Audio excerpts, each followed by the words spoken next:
बिहार के एक छोटे से गांव भैरवपुर में एक हवेली थी जिसे लोग काली हवेली के नाम से जानते थे। गांव वाले कहते थे, सूरज ढलने के बाद जो भी उस हवेली में गया वो कभी पहले जैसा वापस नहीं आया। लेकिन हर कहानी की तरह यहां भी एक लड़का था जिसे इन बातों पर विश्वास नहीं था। उसका नाम था अमन। अमन शहर से पढ़ाई करके छुट्टियों में गांव आया था। वो पढ़ा लिखा था, साइंस में विश्वास करता था और भूत प्रेत को सिर्फ अंधविश्वास मानता था। एक शाम चौपाल पर बैठे बुजुर्ग फिर वही कहानी सुना रहे थे। बेटा अमन, उस हवेली के पास मत जाना, रामलाल काका ने चेतावनी दी। अमन हंस पड़ा। काका, 2026 चल रहा है, भूत वूत कुछ नहीं होता। सबने एक दूसरे की तरफ देखा, जैसे उन्हें पता हो अब कुछ होने वाला है। अमन का दोस्त रवि बोला, अगर इतना ही दम है तो आज रात हवेली में रुक कर दिखा। भीड़ में सन्नाटा छा गया। अमन ने तुरंत कहा, ठीक है, आज रात मैं वहीं रुकूंगा और सुबह चाय भी वहीं पीऊंगा। किसी ने ताली नहीं बजाई, क्योंकि गांव वाले जानते थे काली हवेली मजाक नहीं है। रात 9 बजी हवेली के बाहर आसमान में बादल थे, हल्की ठंडी हवा चल रही थी। अमन टॉर्च, मोबाइल और कैमरा लेकर हवेली के गेट पर पहुंचा। लोहे का पुराना गेट अपने आप किर्र की आवाज के साथ हिल रहा था। अमन ने खुद को संभाला। हवा है, बस हवा। वो अंदर चला गया।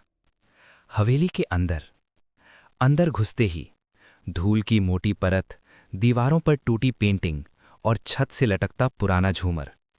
अमन ने कैमरा ऑन किया। दोस्तों, देख रहे हो, यहां कुछ भी नहीं है। तभी धड़ाम, ऊपर किसी दरवाजे के बंद होने की आवाज आई। अमन का दिल एक पल को रुक गया, लेकिन उसने खुद को समझाया, पुरानी बिल्डिंग है, नॉर्मल है। वो सीढ़ियों की तरफ बढ़ा।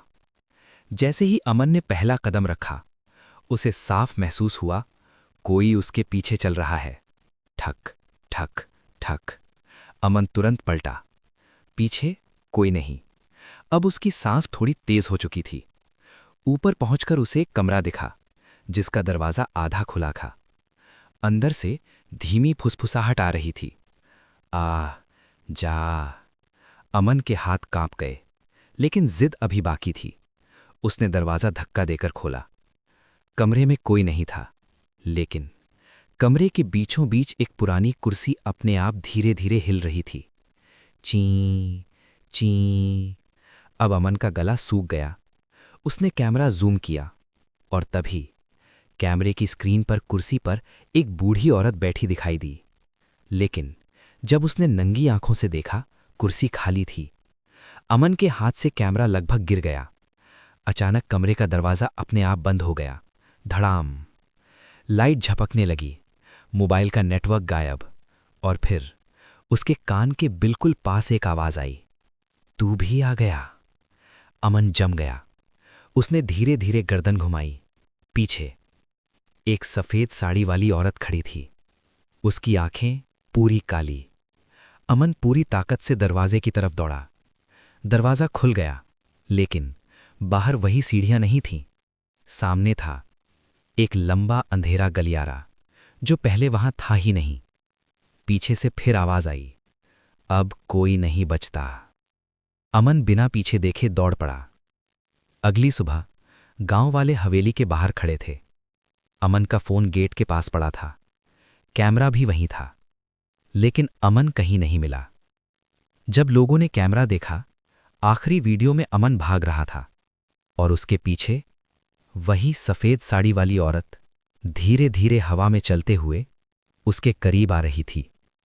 वीडियो यहीं कट हो गया। कहते हैं, कभी कभी रात में काली हवेली से एक लड़के की आवाज आती है, दरवाजा खोलो, मुझे बाहर जाने दो। लेकिन गांव में अब कोई सूरज ढलने के बाद उस रास्ते से नहीं गुजरता।